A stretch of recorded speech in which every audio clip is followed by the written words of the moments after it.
invitation to talk here. I want to talk about enriching the AlphaFold models with cofactors, ligands, and metal ions. So, as we already heard this morning, no, actually this part we did not really hear, because previously in the early days when the PDB was founded, people were getting the protein structure in 3D using X-ray crystallography, also NMR, and nowadays also cryo-EM is becoming more and more popular and accurate. But with AI, and we can also get predicted structures of protein models, and this has become possible and accessible by algorithms like AlphaFold, Reassembling, and there are some others. This can be done in high throughput manners and also rather accurate, or at least the algorithms are telling you how certain they are about a certain prediction, about certain parts of the predictions. And AlphaFold 2 has done this over almost the whole genome, and now we have access to over 200 million predicted protein structures that we can all access through the AlphaFold database that Samir told you all the details about this morning. And we can use them to design our experiments. However, those protein models are, those AlphaFold models are protein only. But proteins, they are not stable, and they can also not function without compounds that are crucial for any particular protein. There are compounds that are important for structural integrity, for maintaining or getting to a certain fold.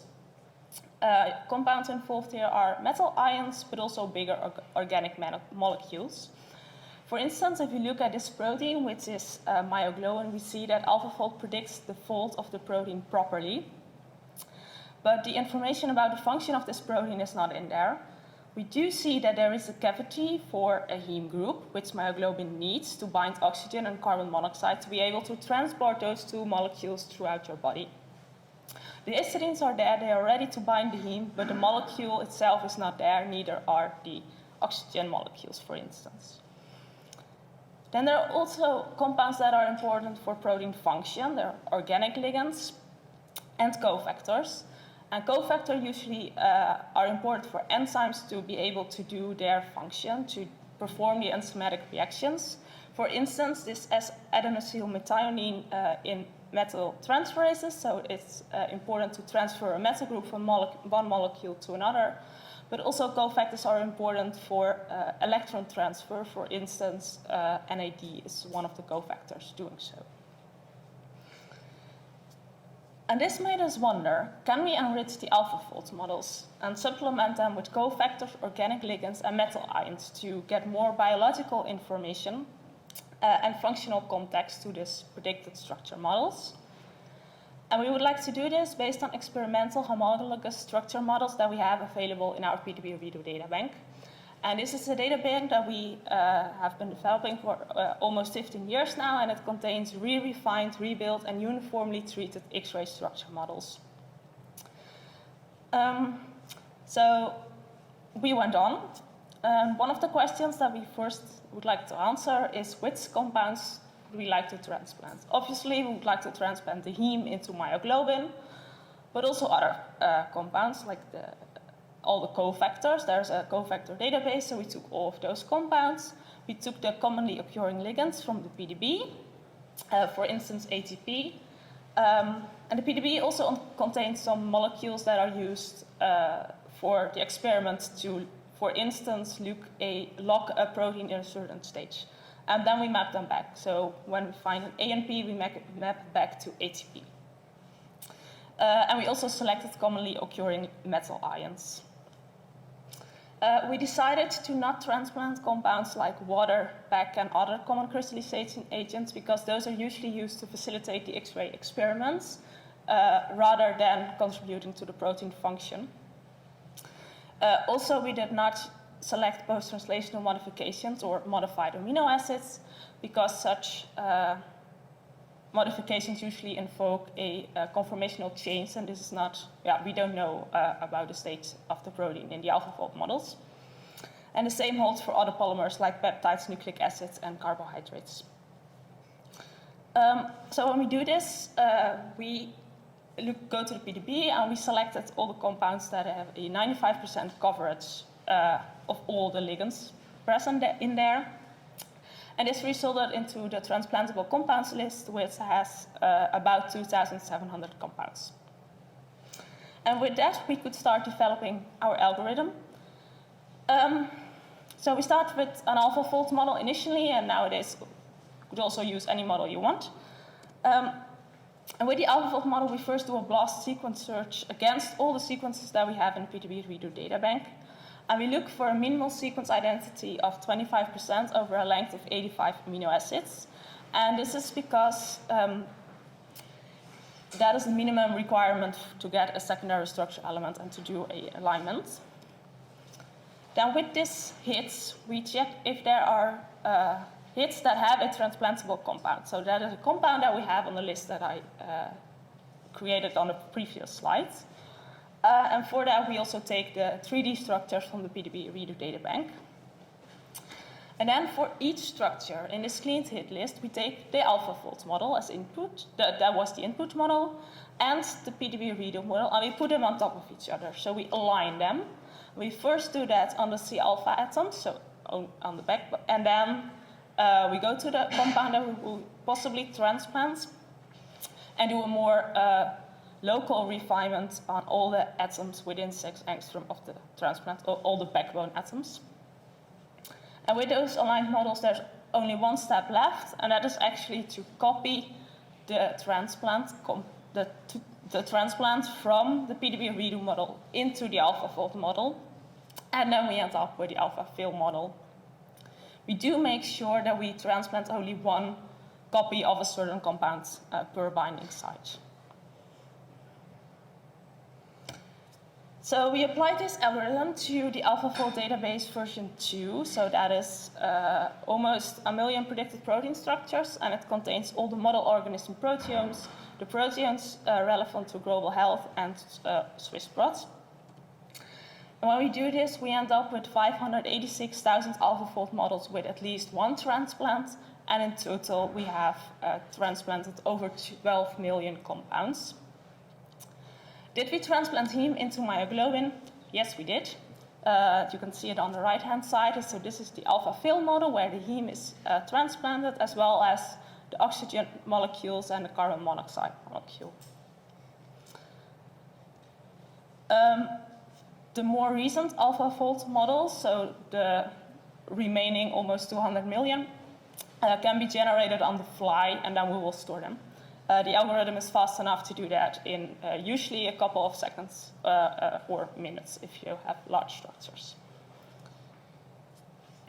It's nice that we can do it, but maybe we need some validation.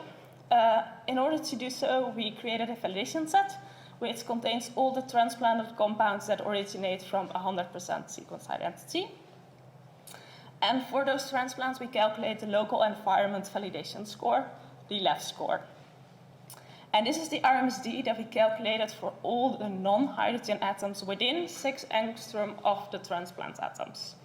And you can see the distribution here with a peak below 0.5, so that all looks good. However, we can only calculate this score for transplant that originate from 100% sequence identity.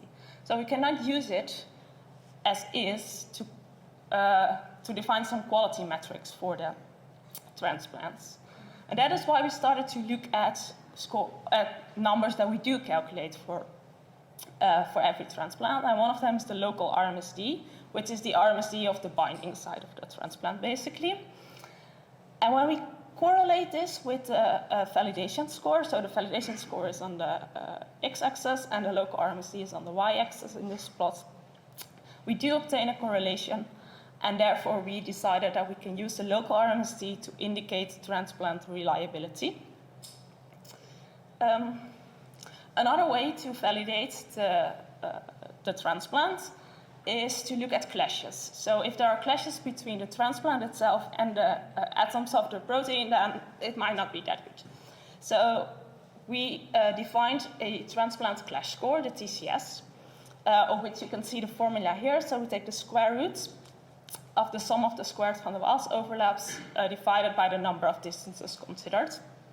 And we consider all the distances within 4 angstrom of the transplant. When we again correlate this score, well, not again, when we correlate this score with the validation score, the left score, also here we observe a correlation. And therefore we decided that we can use this TCS, the class score, to indicate transplant compatibility and quality. So that is rather technical, how AlphaFill works. Let's go how you can access it. As Samir already showed this morning, AlphaFill is in the 3D Beacons network, a platform that combines several structural databases. But we also have our own web service.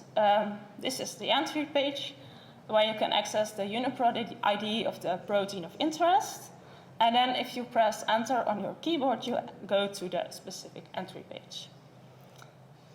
So first of all, here on the top, you can see that you can also go to homepage or have or when you go to structures, you get a list of all the structures with the number of transplants and some other details.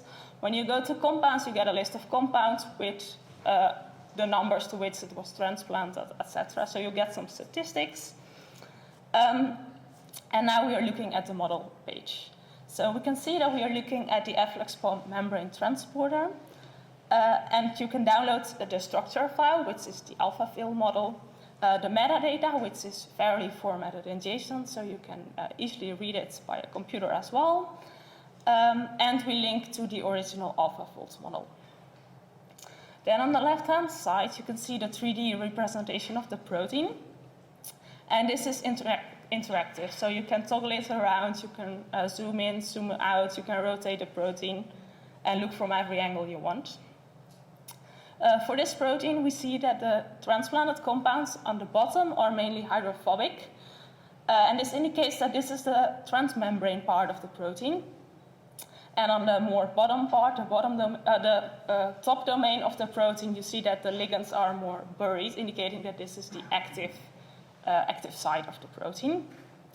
And this is already an indication that you would not necessarily get from the AlphaFold model only. Then if you go to the right-hand side, we see that you can select the sequence identity threshold you are interested in. And in this case, we're looking at all the transplanted compounds that originate from a PDB redo model with at least 70% sequence identity. And then in the table below, we list all the compounds that we have transplanted with the PDB ID where it's originating from.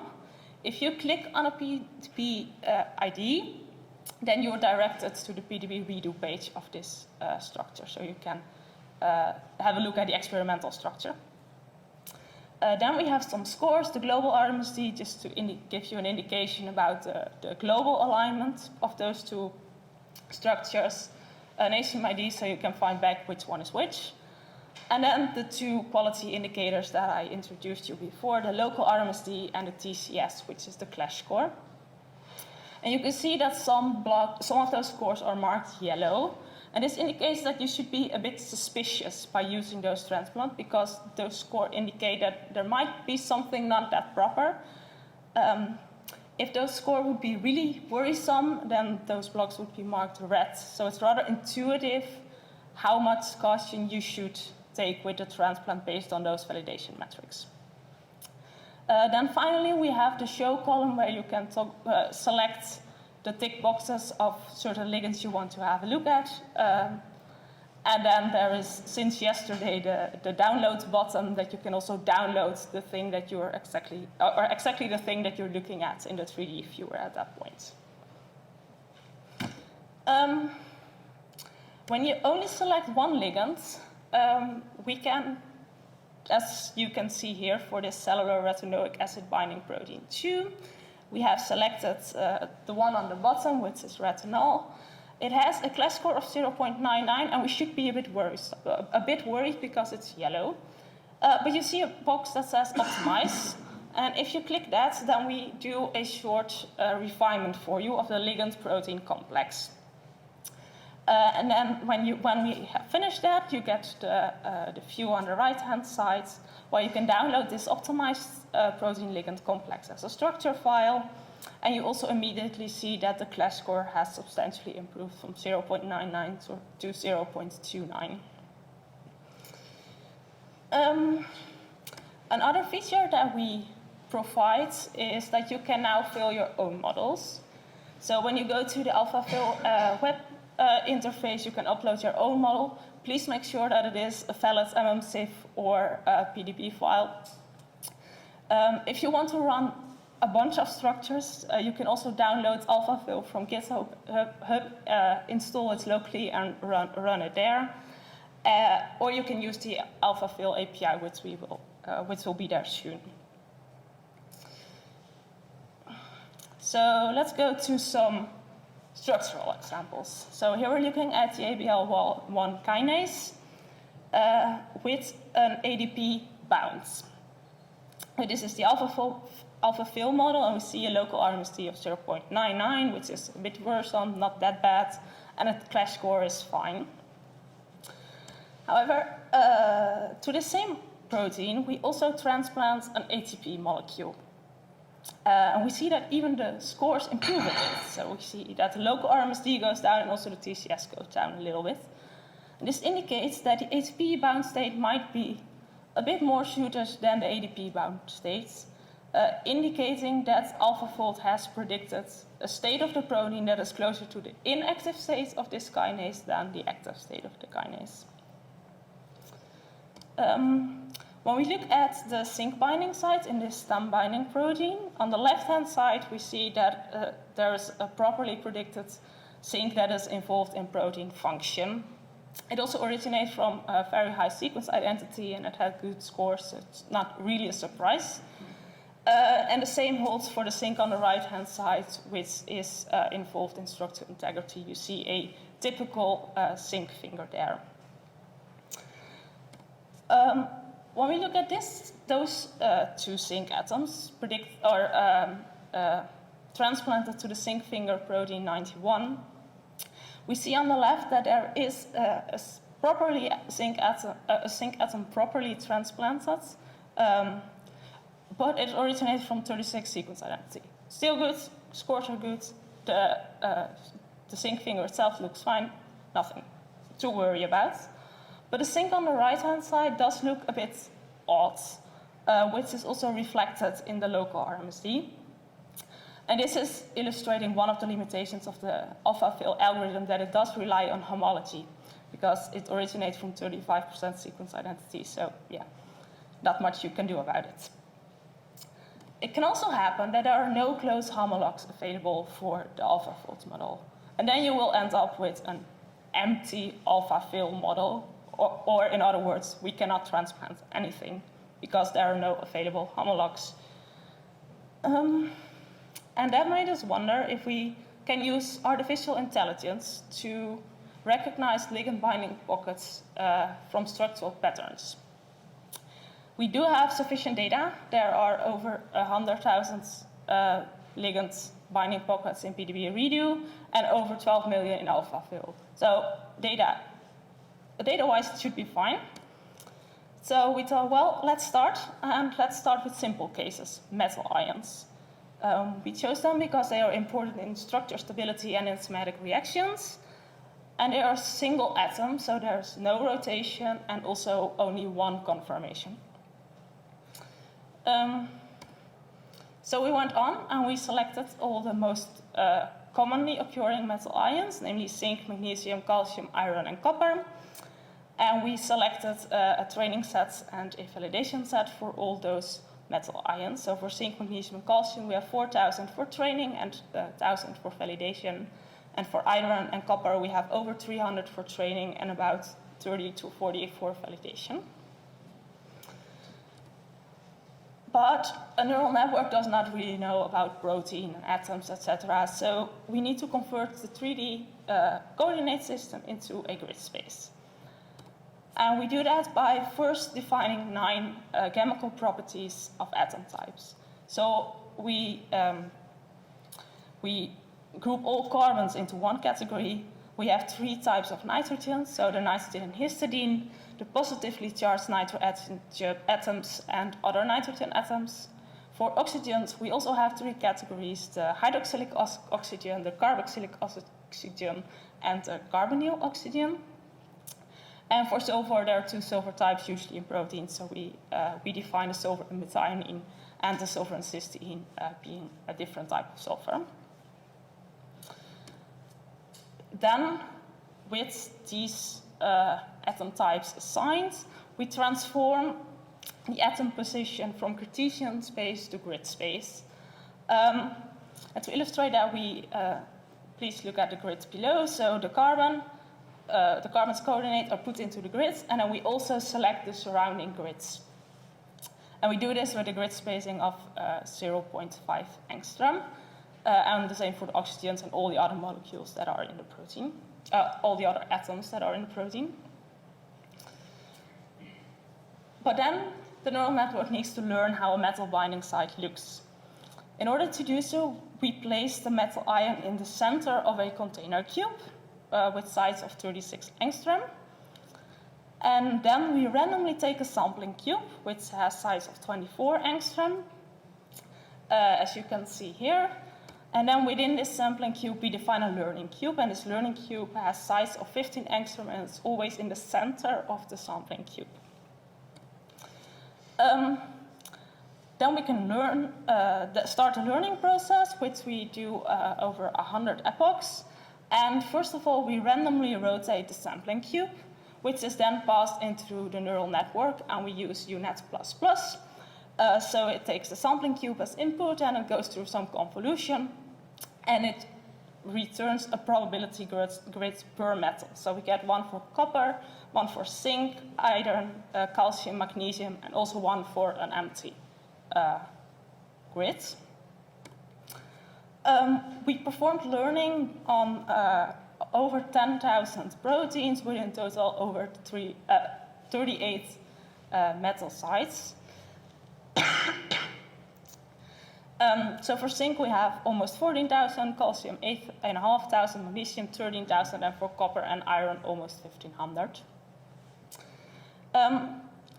What we then do is that we search a protein for metals, and then we define the sampling cubes and the learning cubes. We feed it into the network, and then we get the metal probability back, predicted in those sampling cubes, as shown on the right-hand side. And then we reassemble the learning cubes into the prediction grids. Next, the grids are filtered, and the atom positions for metals are defined by the selection criteria. So when we have performed the filtering, we get this kind of gray blob that you see in the figure when the criteria are met. And the selection criteria are that there should be at least 2 amino acids per probability area, and the thresholds for probability are 0.99 for calcium, copper, and zinc, 0.97 for magnesium, and 0.8 for iron. And you can see in this example case that for this binding site we predict the zinc, which chemically looks okay. The neural network that we trained has currently an overall accuracy of 0.91 and a precision of 0.75. So let's go to some examples. Here I show some correctly predicted metal ions for these DNA-related proteins. So on the left-hand side we see a correctly predicted zinc, in the middle a correctly predicted iron, and on the right-hand side it's a calcium. And what's even more striking is that the neural network is also able to define bimetal binding sites. So in this case, we find a bimetal copper site for in hemocyanin. There are also things that go not that good. So here I show an example of a false positive where there is magnesium predicted by the neural network, but there is no metal ion in the PDB redo model. It does look like a metal site though, so we cannot say that the neural network is wrong, but it's not there, so it is a false positive. Then here is a false negative, where in the PDB redo model there's a copper, but the neural network does not predict any ion. And then there's also a third category of things that we notice, is that the neural network predicts in this case a zinc binding site, whereas in the PDB redo model there's a nickel. Obviously, the neural network has not learned about nickel, so it would never be able to predict it. but there are some false identity cases within the atom types that we use as well. Ultimately, we want to implement this algorithm to AlphaFill, so we should also be able to predict metal binding sites in AlphaFold models. And this week we have tried some. So these are really the first results. But we do see that within the AlphaFold models, the algorithm is also able to predict, at least for those two proteins, proper zinc binding sites. At least they look like zinc fingers. The side chains might need a bit more optimization, but that is something due to the static use of the models. So with that, I would like to summarize and with the take-home messages.